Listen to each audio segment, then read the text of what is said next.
Hi, it's me, Alex Clark, and I'm joined by Fanny Blake, novelist, critic, all-round celebrator of books. Is that fair to say, that's Fanny? fair to say. You don't just love reading them, you love talking about them and spreading the word about them. Yep, reading them, writing them. Exactly. Talking about them. Making sure they're kind of front and centre of our culture.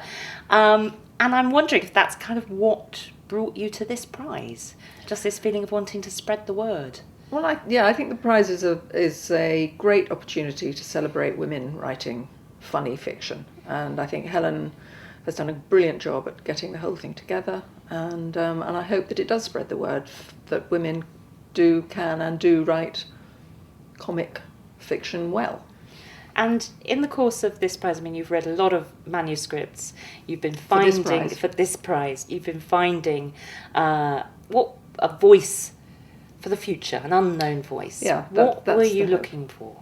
Well, I was looking for two things. I was looking for, indeed, the voice, and somebody who can write well and wittily, without being too heavy-handed, but also somebody who is very good on situational comedy.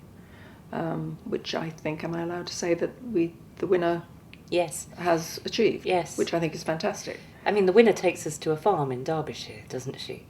She does. Not something that I would know a great deal about. I don't know about you. Oddly, nor me.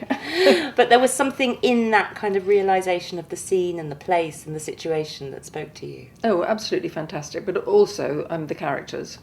But the characters of the cows, as well as the characters of her friends and her family, which are incredibly well-rounded and amusing,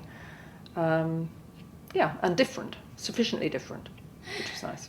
And do you think something like this where, I know Helen's idea is not simply to come up with these, two winners, published and unpublished, but to sort of create a kind of network, a support network, a way of bringing voices into the light. Do you think this is the kind of thing we need? Because we live in a time where actually we're sharing information about books via social media much more sort of easily. I mean, we can all be gatekeepers to an extent. We can all open the gates.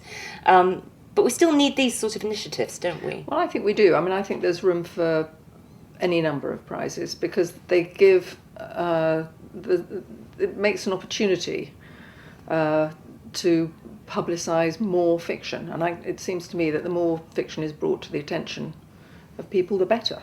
Yes, the better. Probably both find in our sort of day-to-day lives. I mean, both you and I think, just probably get sent loads and loads of books. I mean, we'd be the envy of lots of people. Yeah. Sometimes you think, what am I going to do with my crowded shelves? Indeed. But nonetheless, it's so easy for books to slip, isn't it? And just get no attention, even though we know that they deserve it. And there are plenty of books that get attention that are actually less good than many, many books that don't get attention. And it is a lottery.